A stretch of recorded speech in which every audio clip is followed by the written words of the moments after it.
আসসালামু আলাইকুম গাইজ, আশা করি সবাই ভালো আছেন। আমিও আলহামদুলিল্লাহ আপনার দোয়ায় ভালো আছি। প্রবাস থেকে বলছি আমি মইনুল হক।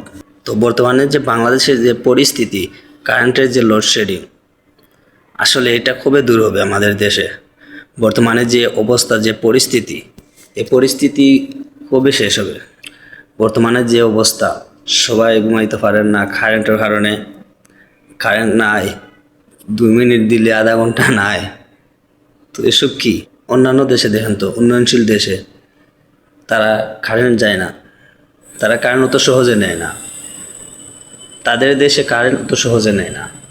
যেমন ধর আমি বর্তমানে সৌদিতে আছি, আমি আইসি মনে হয় 8 মাস হয়েছে। 8 মাসের মাঝে একটা দিন দুদিন কারেন্ট নিত, তাইলে আমার কোনো দুঃখ আছে না। এগুলা বুঝুন তার দেশ কতটুকু উন্নয়নশীল। তো সর্বশেষে আমি কইতাম চাই যে কোনো একটা দেশ উন্নয়ন হইতে হইলে 1 নম্বর হইল গিয়া দুর্নীতি মুক্ত হইতে হইব। 2 নম্বর হইল বাটফারি, অর্থ পাচারি, চুরি ডাকাতি, ওইগুলা বন্ধ করতে হইব। একটা দেশ উন্নয়ন হইতে চাইলে আগে এইগুলা চুরি বাটফারি বন্ধ করতে হইব। আর যতদিন এই চুরি বাটফারি বন্ধ হইতো না, ততদিন ওলা লোডশেডিং চলবো।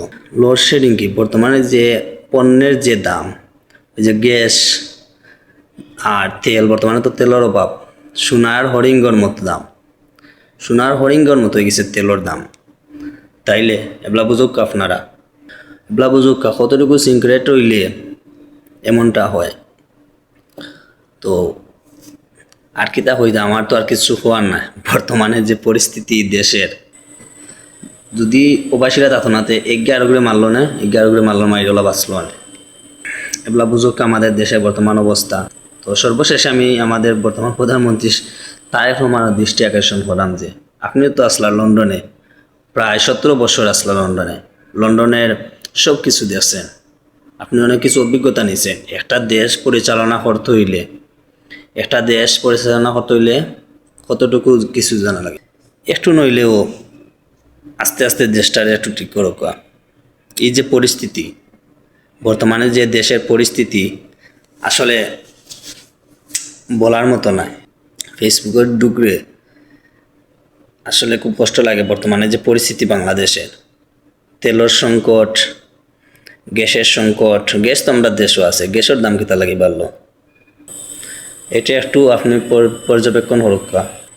কেন যেন এটা সিক্রেট, এই সিক্রেটের কারণে তো আমাদের দেশে বর্তমানে অবস্থা।